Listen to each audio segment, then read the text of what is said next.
Discussing about the topic of Shvedan Karma. So let's start. Shvedan Karma परिभाषा स्तंभ स्तंभ गौरव शीतकनम श्वेदनम श्वेदकारकम अर्थात जिस प्रक्रिया या कर्म के द्वारा शरीर में स्तंभ गौरव शीतलता का नाश हो तथा पसीना आए इसको श्वेदन कहते हैं। श्वेद को में धातु का मल कहा गया है।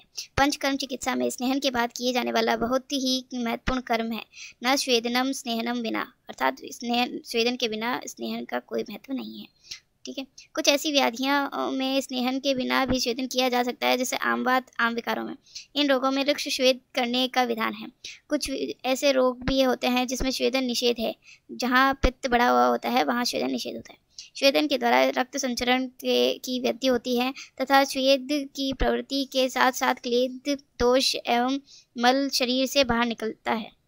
स्वेदन द्रव्यों के गुण उष्णम शिक्षणम शरम स्निग्धम रुक्षम द्रवम स्थिरम द्रवम गुरुच सद्प्रायस्तद्धि स्वेदनम उच्यते। अर्थात इसमें कॉमन गुण जो स्वेदन और स्नेहन में है वो होता है सर, स्निग्ध, सूक्ष्म, द्रव और गुरु। फर्स्ट उष्ण, इसमें अग्नि महाभूत की प्रधानता होती है। यह सबसे महत्वपूर्ण गुण होता है क्योंकि ये जकड़ाहट यानी स्तंभन को दूर करता है तथा स्तब्धता नाशक होता है। अति उष्ण से मूर्छा दाह तीक्ष्ण उत्पन्न होती है। सम्यक प्रवृत्ति से आम पाच्य करता है। तीक्ष्ण गुण प्रधानता अग्नि महाभूत की प्रधान होता है। इसमें यह दाह पाक स्त्राव कारक होता है और कफवात नाशक होता है। रुक्ष गुण यह वायु प्रधान होता है। स्वेदन द्रव्यों में रुक्ष एवं स्निग्ध दोनों गुण होते हैं। इसका विशेष कर्म स्तंभन करना है। यह कफर और रुक्षता कारक होता है, खरता लाता है। स्थिर गुण यह गुण सर में के विपरीत होता है। सर अनुलोम का कार्य करता है और स्थिर गुण प्रतिलोमन का कार्य करता है। इस कारण यह वात और मल को रोकता है। जहाँ सर्वांग श्वेद करना हो वहाँ सर गुण प्रधान द्रव्यों का उपयोग करें तथा जहाँ एकांग श्वेद करना हो वहाँ स्थिर गुण युक्त द्रव्यों का प्रयोग करना चाहिए, जैसे पुलटिस। श्वेदोपगण सौभांजन केर अरंडार्क वृश्चिर पुनर्नवा यव तिल कुलत्थ मास पदराणी इति दशमाणी श्वेतोपगाणी भवन्ति। यथा शोभांजन एरंड श्वेत पुनर्नवा रक्त पुनर्नवा यव तिल कुलत्थ उड़द बैर और अर्क। नाड़ी स्वेदन के उपयोगी द्रव्य शिग्रुपत्र शर्षप करंज अर्क गुड़ुचि आदि। शिशुत्वक्त स्वेदन करने वाले गुण काकुल्यादि गण सुषादि गण और एलादि गण। उपयोग भेद से स्वेदन द्रव्य उपनाहार्थ एलादि गण काकुल्यादि गण और सुषादि गण। गोधूम शकलैश चूर्णो यवानम्ल संयुतैः सस्नेह किण्व लवणैर उपनाह प्रयुष्यते। अर्थात गेहूं का चोकर, जौ का आटा, लवण, अम्ल द्रव्य, स्नेह और सुरा बीज आदि का प्रयोग उपनाहार्थ किया जाता है। पिंड स्वेदार्थ तिल मांस कुलत्थ अम्ल वर्ग के द्रव्य तेल ओदन मांस पायस कृष्णा आयुष यव बालुका पत्थर करीश लोहे का चूर्ण आदि। नाड़ी अवगाहार्थ द्रव्य वरुण वासापत्र कुश कृष्ण तुलसी गुड़ुचि सर्वपत्र एरंड वासापत्र शिग्रु श्वेत तुलसी इत्यादि। प्रस्तर स्वेदार्थ द्रव्य सूख धान्य और संविधान। सूख धान्य लाल चावल महाशाली यव उड़द उद्दालक कोदो और श्याव। संविधान्य मूंग उड़द मोठ कुलत्थ मसूर चना तिल आदि। सालवर्ण स्वेदार्थ वाताग्न गण भद्र दव्यादि गण विदारी गंधादि गण दशमूल। स्वेदन के प्रकार स्वेदन के दो प्रकार होते हैं, साग्नि और निराग्नि। साग्नि 13 होते हैं और निराग्नि 10 होते हैं। अग्नि भेद से जिस स्वेद में द्रव्यों का प्रत्यक्ष अग्नि संस्कार होता है उसे साग्नि, और जो जिसमें प्रत्यक्ष नहीं होता है वह निराग्नि या अग्नि संस्कार रहित होता है। चतुर्विध स्वेदन ताप स्वेद उपनाह स्वेद उष्म स्वेद और द्रव स्वेद। त्रिविध स्वेद महास्वेद दुर्बल स्वेद और मध्यम स्वेद। स्वेदन के समय सावधानियाँ स्वेदन निर्धारित समय अनुसार करना चाहिए। रोगी की गतिविधि तथा शारीरिक स्थिति को देखते रहना चाहिए। ज़्यादा उष्ण अनुष्ण स्वेद हानिकारक होता है। दग्ध न हो पाए इसका ध्यान रखना चाहिए। स्वेदन के सम्यक योग हीन योग व अति योग के लक्षण को देखते रहना चाहिए। समय योग के लक्षण प्रकट होने पर स्वेदन बंद कर देना चाहिए। निराग्नि स्वेद या अग्नि स्वेद व्यायाम उष्ण सदनम च गुरु प्रावणम शुदा बहुपानम भय क्रोधा बहुपनाह अहत्वात्याय। अर्थात व्यायाम से शरीर का स्वेदन होता है। व्यायाम से श्रम प्यास उष्ण शीतादि को सहन करने की क्षमता बढ़ती है। अर्ध शक्ति व्यायाम करना चाहिए। उष्ण सदन गर्म मकान में रहकर स्वेदन कराना चाहिए। गुरु प्रावण गर्म कंबल ओढ़कर स्वेदन करना चाहिए। क्षुधा भूख लगने पर भी भोजन ना करना स्वेदन है। बहुपान अत्यधिक मात्रा में मद्य का पान करने से भय से मन में उद्वेग होता है तथा वात वाहिनियों का कार्य बढ़कर श्वेत ग्रंथि पर भी प्रभावित पड़ता है। देन क्रोध से पित्त प्रकोप होता है और पित्त के उष्ण गुण से स्वेदन होगा। उपनाह आचार्यों ने इसका समावेश साग्नि एवं निराग्नि दोनों में किया है। इसे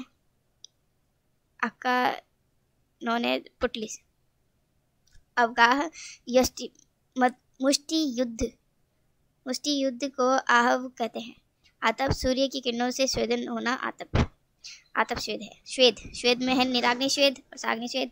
निराग्नि श्वेद जो है 10 है। व्यायाम, उष्ण सदन, गुरु प्रावण, शुदा, बहुपान, भय, क्रोध, उपनाह, आव और आतप। और ताप श्वेद में है पानी, कांस्य, कंदुक, कपाल, बालुका, वस्त्र और अंगारों के द्वारा। फिर साग्नि श्वेद में है उपनाह श्वेद, उष्ण श्वेद और द्रव श्वेद। उपनाह श्वेद में है बंद श्वेद, प्रदेश श्वेद और पोटली श्वेद। उष्ण श्वेद में है द्रव में उष्ण पिंड डालकर करना, भू, अश्म श्वेद, कुटी, प्रस्तर, कुंभी और संकर श्वेद। और द्रव श्वेद में आएगा परिषेक श्वेद और अवगाह श्वेद। काश्यप अनुसार श्वेद 8 प्रकार के होते हैं। हस्त श्वेद, प्रदेश श्वेद, नाड़ी श्वेद, प्रस्तर श्वेद, संकर श्वेद, उपनाह श्वेद, अवगाह श्वेद, परिषेक श्वेद। फलानुसार श्वेद के 3 भेद होते हैं, महाश्वेद, मध्यम श्वेद और मधु श्वेद। फिर स्वेदन के योग्य रोग व रोगी: वमनार, विरेचनार, बस्ती योग्य, नश्यार, मूढ़गर्भ, अर्बुद, ग्रंथि, अश्मरी पूर्व पश्चात, अश्मरी पूर्व, अर्श पूर्व पश्चात, शोथ, कुक्षिशूल, भगंदर पूर्व व पश्चात और आढ़्यवात स्वेद था। इनमें स्वेदन करवाना चाहिए। कुछ वात प्रधान रोगों जैसे मन्य, स्तंभ, पक्षाघात आदि में, कुछ कफ प्रधान रोग प्रतिशय, काश, अर्दित आदि में, आकाश, प्रत्ययाघात आदि में, कुछ शोधन योग्य रोग व रोगी में और कुछ शल्य योग्य जिन्हें पहले व बाद में स्वेदन किया जाता है उन्हें स्वेदन के योग्य होते हैं। स्वेदन के अयोग्य रोग व रोगी: गर्भिणी, रक्त पित्त रोगी, पित्त प्रकृति, विष पीड़ित, श्रांत, नष्ट संज्ञ, त्रसित, उदर रोगी, अजीर्ण और ओच्छयी और पांडु रोगियों में स्वेदन का निषेध किया गया है, ये अयोग्य होते हैं। साग्नि श्वेद: संकरः, प्रस्तरो, नाड़ी, परिषेको, अवगाहनम, जयंताको, अश्मग्नम, कूर्श, कुटी, भू, कुंभिकैव च, कूपो, होलाक इत्येते स्वेदयन्ति त्रयोदशः। अर्थात संकर श्वेद, प्रस्तर श्वेद, नाड़ी श्वेद, परिषेक श्वेद, अवगाह श्वेद, जयंताक श्वेद, अश्मग्न श्वेद, कूर्श श्वेद, कुटी श्वेद, भू श्वेद, कुंभी श्वेद, कूप श्वेद और होलाक श्वेद। इस प्रकार ये 13 प्रकार के साग्नि श्वेद होते हैं। फर्स्ट, संकर श्वेद: स्वेदन द्रव्यों जैसे तिल, उड़द, कुल्थी, मांस आदि को कूट पीसकर पोटली बनाकर सुकोष्ण करके जो स्वेदन किया जाता है उसे संकर श्वेद कहते हैं। संकर श्वेद के 2 भेद होते हैं, स्निग्ध श्वेद और रुक्ष श्वेद। प्रस्तर श्वेद पुरुषों के सोने योग्य एक पत्थर की चौकी जो लगभग 6 फुट लंबी, 2.5 अंगुल, 2.5 फुट चौड़ी तथा 2 फुट ऊंची हो, उस चौकी पर सूख धान्य, संबी धान्य, क्षुद्र धान्य, सावा, चीना, कोद, इनकी खिचड़ी अथवा इन द्रव्यों को पकाकर गरम मोटी परत के रूप में पत्थर की चौकी पर फैला देते हैं। फिर उसके ऊपर ऊन या रेशम का चादर या रक्त एरंड के पत्ते या अर्क के पत्ते बिछाकर उस पर वातनाशक तेल से अभ्यंग किए हुए रोगी को सुला देते हैं। फिर उस रोगी के ऊपर उन रेशम के चादर, वातनाशक पत्ते जैसे एरंडार्क से ढक दिया जाता है। इस विधि से संपूर्ण शरीर का एक साथ स्वेदन हो जाता है। उपयोग पृष्ठशूल, पार्श्वशूल, श्रोणीशूल, कटिशूल, गृध्रसी, खल्ली रोग में यह प्रस्तर श्वेद हितकारी होता है। नाड़ी श्वेद: सहीजन, एरंड, मद्दार, श्वेत पुनर्नवा, रक्त पुनर्नवा, यव, तिल, कुलत्थी, उड़द, बैर, इन द्रव्यों के मूल, पत्र, शुंग तथा उष्ण स्वभाव वाले हिरण आदि पशुओं तथा पक्षियों के सिर, पैर आदि का मांस, रोगानुसार अम्ल, लवण, तेल, मूत्र, दुग्ध आदि द्रव्यों पदार्थों को लिया जाता है। परंतु सीधे क्वाथ द्रव्य डालने पर यदि ऑटोक्लेव का प्रयोग करते हैं तो उनमें छिद्र बंद होकर उन्हें फटने की संभावना रहती है। अतः क्वाथ द्रव्यों को एक पोटली में बांधकर कुकर आदि में डालना चाहिए जिससे दुर्घटना होने की संभावना न हो। और जब क्वाथ से वाष्प निकलने लगे तब नाड़ी से पीड़ित अंग पर रुग्ण व्यक्ति का स्वेदन किया जाता है। स्वेदन से पूर्व उक्त रोगी को वातनाशक तेल से अभ्यंग करा लेना चाहिए। समयावधि प्रतिदिन 10 से 15 मिनट अथवा सम्यक स्वेदन होने तक और कम से कम 7, 14 और 21 दिन तक रोगी का आवश्यकता अनुसार स्वेदन कराना चाहिए। प्रयोग: गृध्रसी, प्रस्थशूल, कटिशूल, पक्षघात, अंगमर्द, संकोच, मांसघात, मांसगत वात विकार में ये लाभकारी होता है। परिषेक स्वेद वातज्ञ और वात कफज औषधों के क्वाथ से शरीर पर धारा गिरना परिषेक कहलाता है। रोगों अनुसार औषध सिद्ध तेल से रोगी के शरीर का अभ्यंग कराकर रोगी को हल्की चादर से ढक दिया जाता है। फिर नाड़ी स्वेद में प्रयुक्त द्रव्यों के मूल पत्र आदि का क्वाथ बना लेते हैं। उस क्वाथ को छोटे छोटे कुंभ, सुराही, वर्षुलिका या फूल सींचने वाले पात्र में भरकर फव्वारे के समान शरीर पर गिराकर यह स्वेदन किया जाता है। इसमें क्वाथ के स्थान पर तेल, घृत, दुग्ध आदि की सुकोष्ण धारा से भी यह स्वेदन किया जा सकता है। इसमें द्रव को 12 अंगुल की ऊंचाई से शरीर पर गिराया जाता है। समयावधि हाफ से 1 हॉर्स। उपयोग गुल्म, अनाहत, तूनी, रतूनी, शूल, उदावर, तष्टिला आदमान में एकांग स्वेद किया जाता है।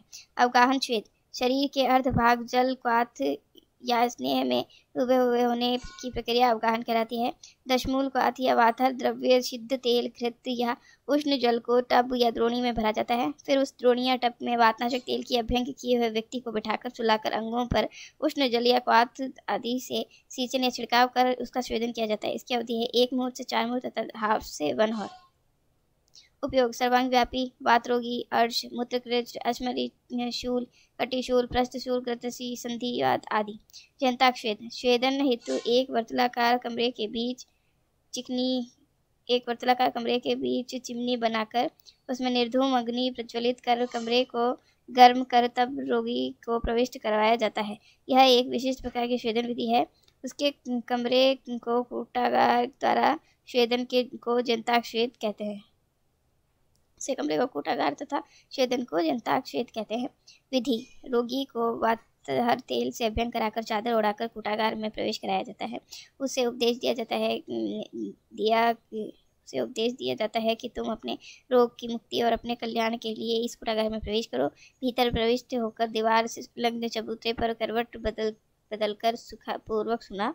छेद से मूर्छा होने पर भी चबूतरा नहीं छोड़ना चाहिए, नहीं तो द्वार का पता न चलने पर शीघ्र ही प्राण त्याग दोगे।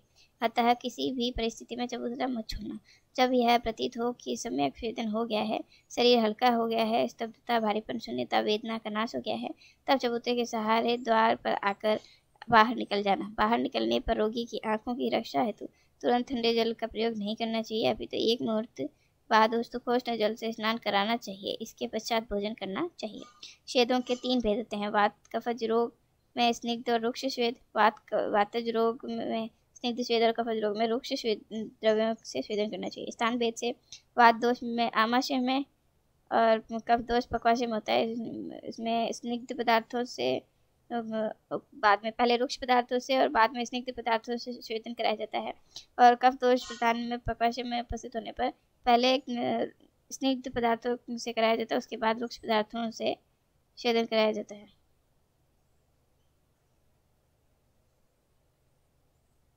अश्मग्न स्वेद पुरुष के सोने योग्य लंबी 6 फुट तथा 2.5 फुट चौड़ी दृढ़ समतल पत्थर की एक शिला लेते हैं। उस पर वातनाशक, देवदारू, दशमूल आदि काष्ठ लेकर जलाते हैं। जब शिला गर्म हो जाती है तब आग हटाकर उसे उष्ण जल से धो लेते हैं। फिर शिला का पानी सुखाकर उस पर ऊनी या रेशम चादर बिछा देते हैं। फिर वातनाशक तेल से अभ्यंग किए हुए रोगी को उस पर लिटाकर तथा ऊपर से जो ऊनी चादर या रेशम की चादर या कंबल से ढक दिया जाता है, इस प्रकार सुखपूर्वक उसका स्वेदन हो जाता है। अश्मग्न व प्रस्तर स्वेद में अंतर। यह स्वेदन प्रस्तर स्वेद जैसा ही होता है, परंतु अंतर इतना है कि इसमें शिला या वातनाशक काष्ठ जलाकर स्वेदन किया जाता है, जो एक प्रकार का रुक्ष स्वेद होता है। और प्रस्तर स्वेद में शिला पर धान्य आदि को पकाकर शिला पर बिछाते हैं और रोगी को सुलाकर स्वेदन किया जाता है। यह प्रस्तर स्वेद एक प्रकार का स्निग्ध स्वेद होता है। कुर्श स्वेद कुर्श ऐसे गर्त को कहते हैं जो भीतर से विस्तृत हो और मुख कम चौड़ा हो। इस प्रकार के गर्त में वातनाशक, देवदारू आदि के अंगारे भर देते हैं। उसके ऊपर चारपाई बिछा देते हैं। उस पर एरंड पत्र, धतूर पत्र, मदार पत्र बिछा देते हैं। फिर चारपाई पर वातनाशक तेल से अभ्यंग किए हुए व्यक्ति को लिटाकर चादर से ढक कर स्वेदन करना कुर्श स्वेद कहलाता है। कुटी स्वेद एक ऐसा छोटा कमरा जो न अधिक चौड़ा हो न ही अधिक ऊंचा हो, गोलाकार हो तथा उसमें रोशनदान या कोई छिद्र न हो। उस कमरे की दीवारें मोटी हो तथा भीतर से कूट आदि उष्ण औषधियों के कल्क से लेपन किया गया हो। फिर इस कमरे में चारपाई बिछाकर उस पर ऊनी चादर, रेशमी चादर, कंबल बिछा देते हैं। उस चारपाई पर अभ्यंग किए हुए रोगी पुरुष को लेटा देते हैं और उसे ऊनी चादर, कंबल से ढक दिया जाता है। अब धूम रहित चलते अंगारों से युक्त अंगीठियों उस चारपाई के चारों तरफ रख देते हैं।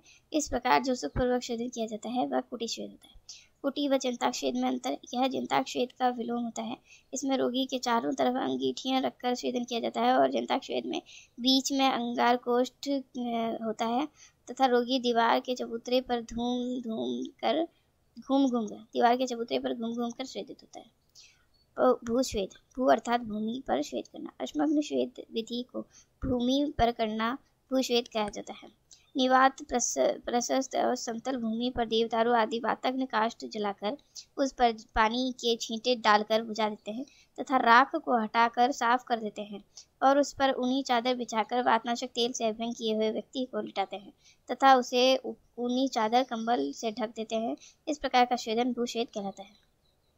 कुंभी श्वेद, वातनाशक औषधों के क्वाथ को संपूर्ण भरी हुई एवं एक हांडी या मटकी को लेकर उसका 1/2 या 1/3 भाग तक जमीन में गाड़ दे। फिर उसके ऊपर एक चारपाई बिछा देते हैं या कुर्सी का भी प्रयोग कर सकते हैं और चारपाई के ऊपर ऊनी चादर या रेशमी चादर को बिछा देते हैं। फिर अभ्यंग किए हुए रोगी पुरुष को उस चारपाई पर लिटा दें तथा उसे ऊपर से ऊनी चादर से ढक देते हैं। फिर लोहे के गीले या पत्थर के टुकड़े को आग में तपाकर उस हांडी या मटकी में डाल देते हैं जिससे वाष्प उत्पन्न होती है। इस वाष्प द्वारा श्वेदन होना कुंभी श्वेद कहलाता है। सावधानी, चारपाई या कुर्सी पर चादर इस प्रकार बिछानी चाहिए जिससे कि वह जमीन को चारों ओर से ढक ले, अन्यथा उत्पन्न वाष्प एकत्रित नहीं हो पाएगी। कूप श्वेद, यह एक प्रकार का रुक्ष श्वेद होता है। निर्वात, समतल, प्रशस्त स्थान में चारपाई की लंबाई चौड़ाई के अनुसार लंबा, चौड़ा और गहराई में लंबाई से दुगुना गहरा कुआं खुदवाएं। 6 फुट लंबा, 2.5 फुट चौड़ा, 12 फुट गहरा। फिर इसकी भीतरी भाग की दीवारों की वातनाशक औषधियों द्वारा लेप कर देते हैं। फिर इस कुएं में हाथी, घोड़ा, गाय, खर, ऊंट के सूखे पुरुष को डालकर जला देते हैं। जब कुआं निर्धूम हो जाए तब चारपाई बिछाकर उसके ऊपर ऊनी चादर, कंबल बिछाकर अभ्यंग किए हुए पुरुष को लिटा दें तथा उसके चादर से ढक दें। इस प्रकार सुखपूर्वक श्वेदन हो जाता है। इसे कूप श्वेद कहते हैं। कूप श्वेद और कूर्श श्वेद में क्या भेद? कूर्श श्वेद, इसमें गड्ढे का भीतरी भाग बड़ा और ऊपर से पतला होता है और कूप श्वेद में गर्त का ऊपरी भाग खुला रहता है। इसमें कूर्श श्वेद में काष्ठ की अग्नि जलती है और देर तक ताप रहता है और कूप श्वेद में पशुओं के पुरुष जलाते हैं और जो जल्दी बुझ जाते हैं जिससे ताप कुछ समय तक ही रहता है। कूर्श श्वेद अधिक समय तक आंच रहने से उत्तम श्वेद है और कूप श्वेद यह अल्पस्थायी तथा ज़्यादा उष्णता वाला श्वेद होता है और यह कूप श्वेद रुक्ष श्वेद होता है। होलाक श्वेद, चारपाई के नीचे रखने लायक यानी लगभग 5 फुट लंबी और 2 फुट चौड़ी एक अंगीठी तैयार करें या 4 छोटी अंगीठियां जो चारपाई के नीचे समांतर रखी जा सके। फिर उसमें हाथी, घोड़े आदि के सूखे हुए पुरुष को भरकर आग लगा दें। निर्धूम हो जाने पर वातनाशक तेल से अभ्यंग किए हुए पुरुष को चारपाई पर लिटाकर उसे ऊपर से चादर से ढक दें। इस प्रकार से सुखपूर्वक श्वेदन होलाक श्वेदन कहलाता है। श्वेदन की विधि। पूर्व क्रम।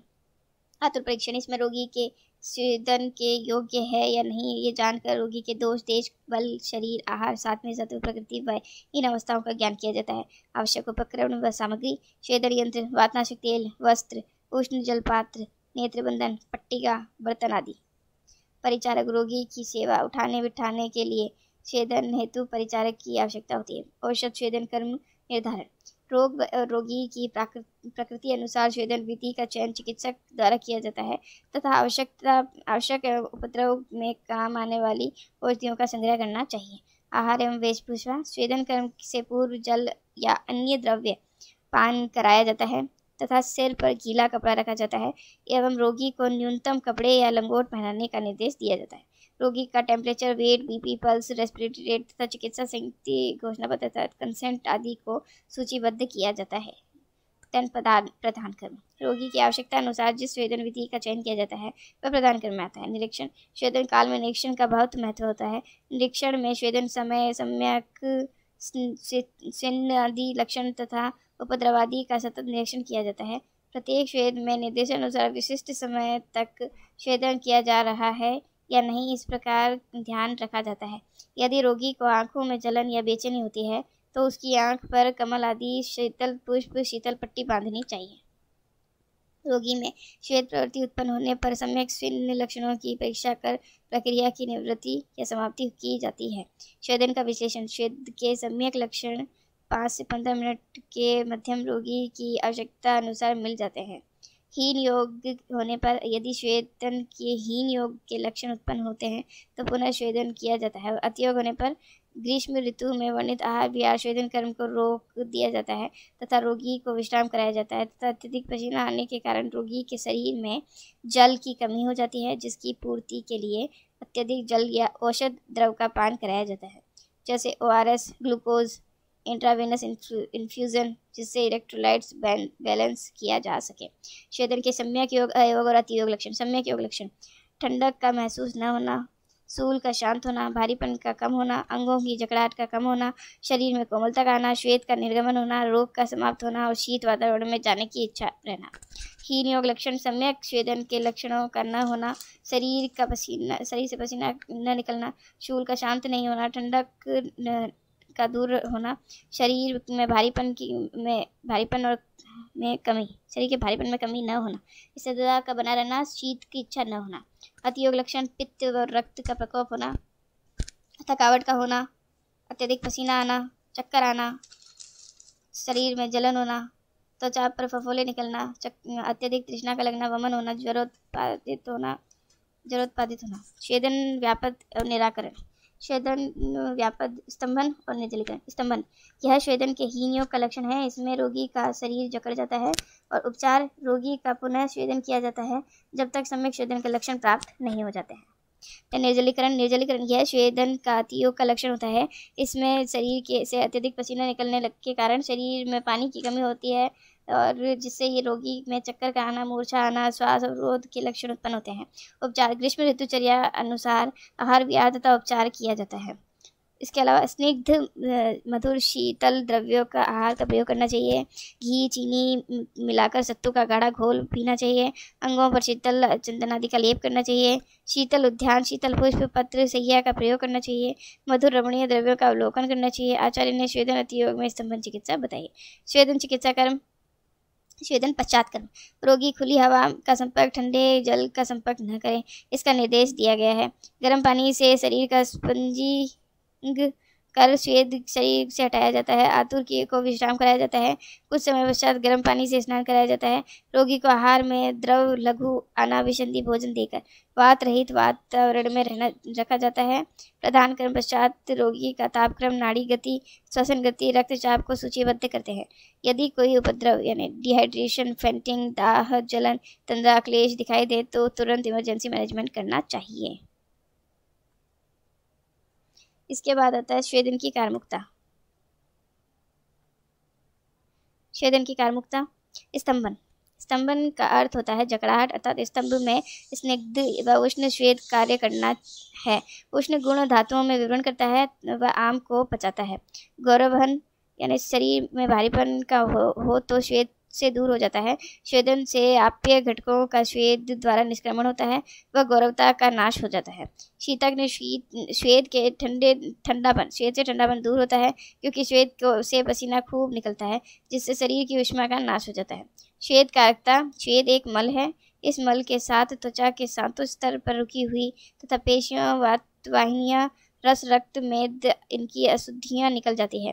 स्वेदस्तु दोष नैति द्रवत्वम, अर्थात स्वेदन दोषों को मृदु करता है और वह मल के संगों को दूर करता है। तत्पश्चात स्वेदन दोषों को द्रव करता है और उष्ण तीक्ष्ण गुण के कारण उनमें द्रवत्व करता है। द्रव गुण घोल तैयार करने का तथा क्लीन करने का कार्य करता है। नेक्स्ट होगा वमन कर्म। If you like my video please like, share and subscribe my channel. Thank you.